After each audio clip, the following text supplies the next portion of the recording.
So recently we've been hearing quite a lot of blame being put on Trump for the recent Pittsburgh synagogue shooting, and this blame is obviously being cast onto him by those on the left.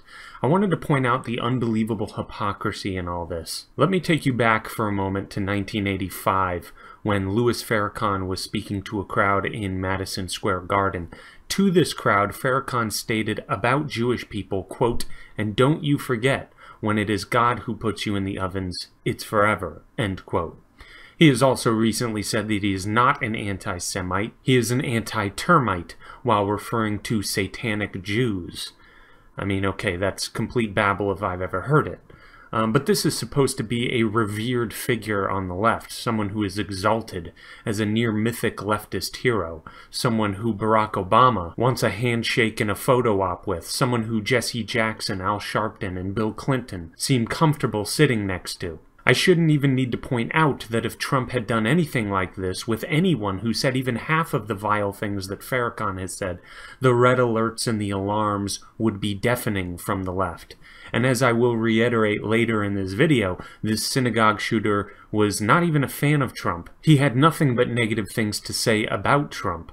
If you looked at his social media sites before they were taken down, they were chock full of scripture and nutty passages to give credibility to his anti-Semitism. And guess what? Farrakhan does the exact same thing. He is constantly referencing the divine to reinforce his idiotic preachments. So if you are going to blame Trump through these extremely vague and opaque lines of logic, then the same criticism can be pointed right back at your favorite leftist politicians for giving credibility to a nut job like Farrakhan by standing beside him as if he's not an insane anti-Semite. And moving on, how about when Farrakhan said this, quote, "When a woman does not know how to cook and the right foods to cook, she is preparing death for herself, her husband, and her children," end quote.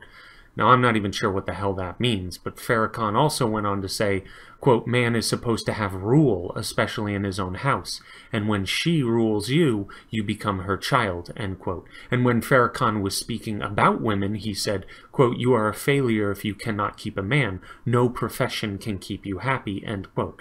Now, where was the criticism of Hillary Clinton for being married to a man that seems quite comfortable keeping company with, to use Farrakhan's term against him, a termite like that?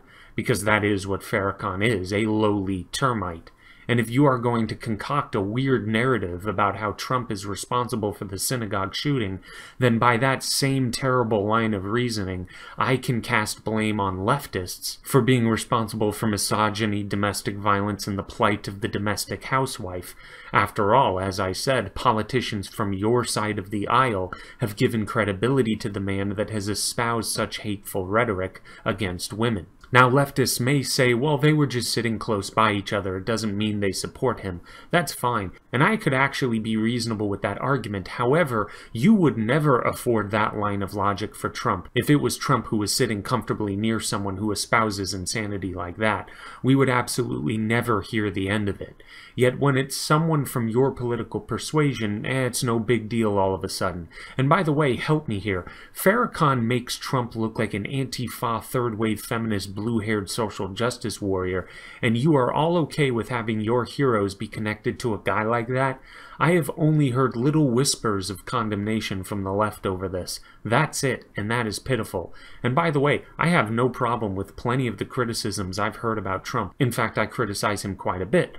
But the hypocrisy coming from the left is as dense as a neutron star. It's quite immense and unbelievable. And long story short, as much as I have said negative things about Trump, the Pittsburgh shooting is not one of those things that Trump deserves blame for. Not to mention that small little detail I made note of before about the shooter having nothing good to say about Trump.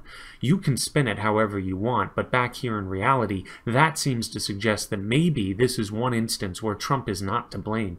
In fact, when you cast blame onto Trump for this, you have only demonstrated your perspective as being completely skewed by your allegiance and loyalty to your political party. You cannot blame Trump for this through logic and reason. You can only blame him for this through the prism of extreme political bias, hypocrisy, and through a complete unwillingness to look at yourself and your own leaders and the company that they keep.